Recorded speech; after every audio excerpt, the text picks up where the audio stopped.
All right, so let's start with just realistic dialogue, because this is both a strength and a weakness of mine. I have naturally written very realistic dialogue because I write how I hear people speak. And that's really what you should do to a point. For one thing, people don't usually speak with proper grammar. They use sentence fragments. They use were instead of was and are instead of is, and they speak incorrectly. And if you have a lot of characters that only speak incorrectly, it's going to get bogged down your story, because it's going to pull that reader out constantly, unless it's just a character who's always has this bad grammar problem, right?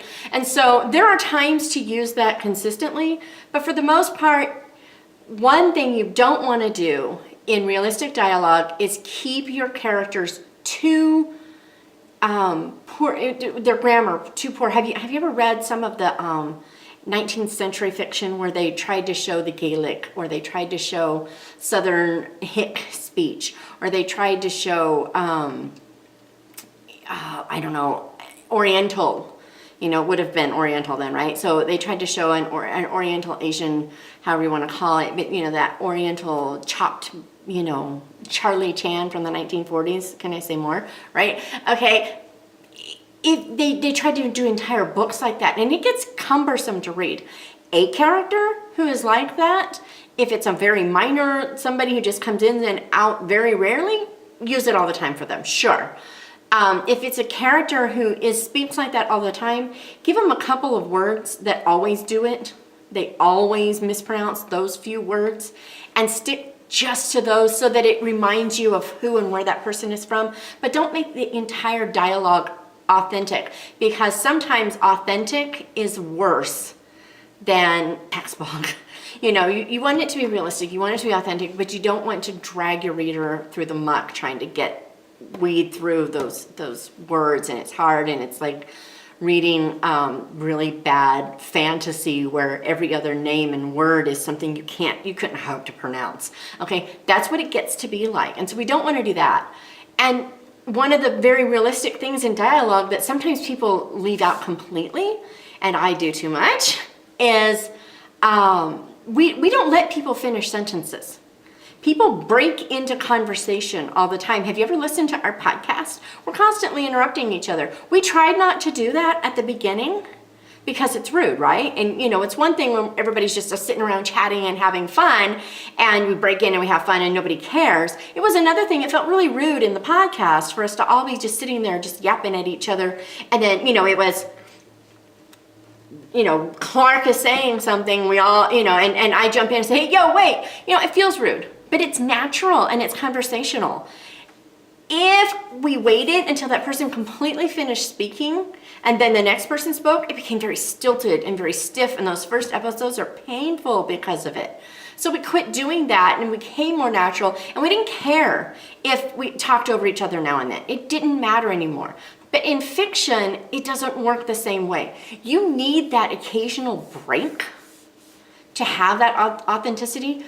But you have to, pull that break in a lot sooner than you might have. Like, if someone is talking in a room and someone else walks in and only hears, the second half of a sentence, you might have to give more than they probably would have heard to make it flow, unless you're doing something like a mystery where you don't want to give more.